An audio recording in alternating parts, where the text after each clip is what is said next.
everyone, we are the Group 1 and welcome to Tech Talks.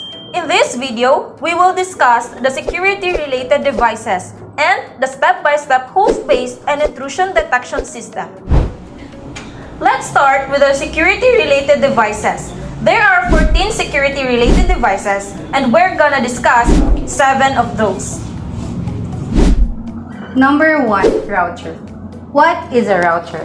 Router is a device that you would use to connect multiple computers together to a network. Let's say you have 3 or more computers at home and you want them all to be sharing files and internet and even printing or scanning each other. What you need is a home network and you do that with a router. So this is a router. They basically all look similar to this.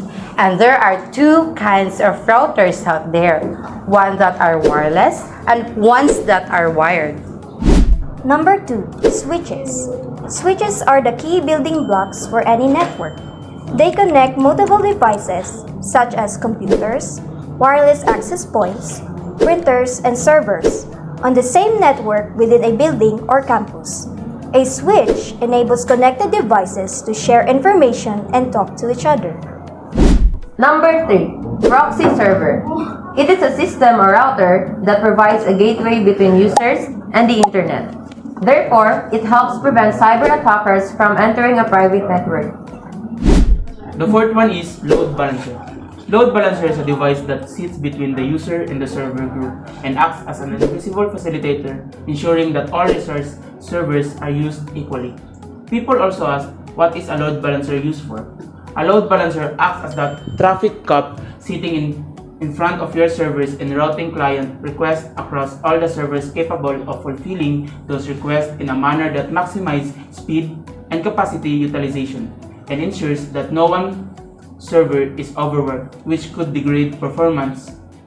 Further, aiding your availability, AWS Elastic Load Balancing supports 3 types of load balancers: application load balancers, network load balancers, and classic load balancers. You can load each based upon your needs. Number 5, access point. An access point acts as a central transmitter and receiver of wireless signals. Devices connected to the access point form a network called wireless local area network. The wireless access point serves as the interconnection between the wireless local area network and fixed wired network. Number 6, SIM. SIM tools identify and sorts the data into categories, such as successful and failed logins, malware activities, and other likely malicious activity.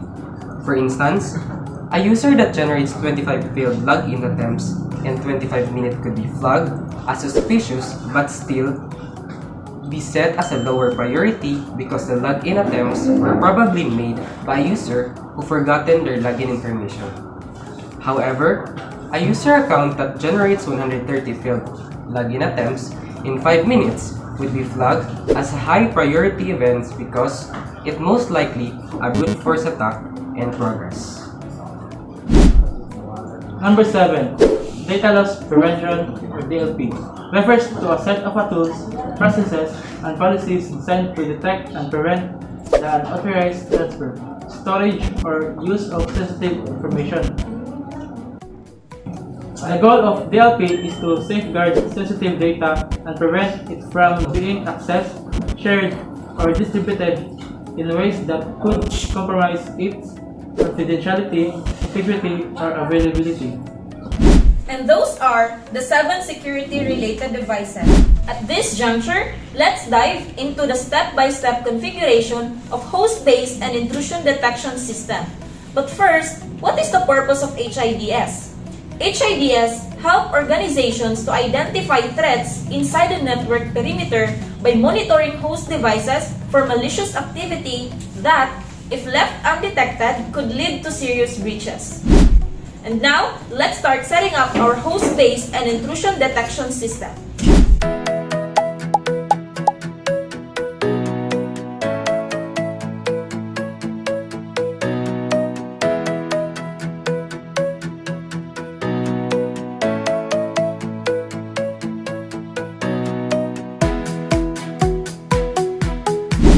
So in this video, we're going to install a malicious software that we have downloaded in our system, and let us see if the intrusion detection system or the event log analyzer that we have using can detect the malicious software that we have installed.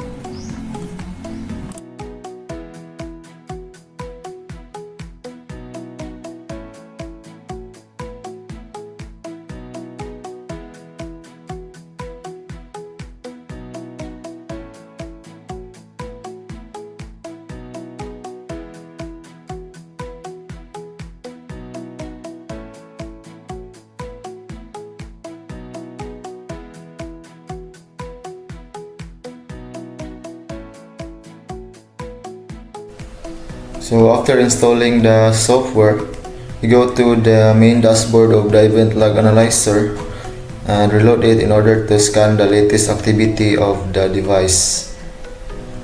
So as you can see, there are 5 devices that are being added in the event log analyzer. So we go into the report. So we can see that there is a warning in this desktop or BB warning activity. So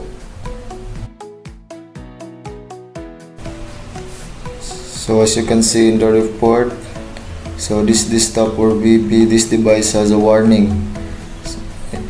So the event log analyzer detected a warning, possible threats for the system.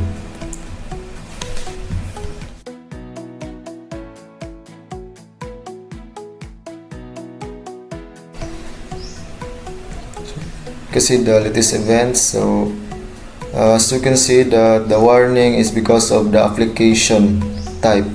The type of the warning is the application. So the application that we have installed earlier are being detected by the event log analyzer. So there is a possibility of threats in the system or the malwares that include in the software. This video, we're going to create a folder that can be shared to the other PC inside this network. So we're going to name my folder as my folder, and then go to the properties, sharing and advanced sharing. Then check the share as folder, then permission, check all the permissions, and then apply, then OK. Apply and OK, and then go to share and then select the everyone so that everyone can have an access with this folder. So and then read and write and then share. So you have created a folder that can be shared to the other computer within this network.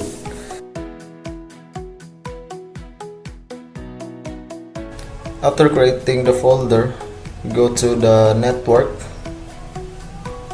And as you can see that there are 2 available PC within this network, and we can create a shareable folder that can be accessed by the other computer within this network.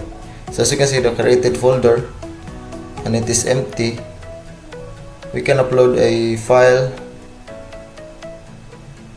to the folder.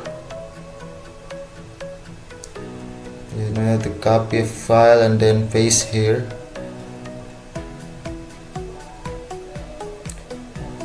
And for now, this folder is accessible by the other PC within this network.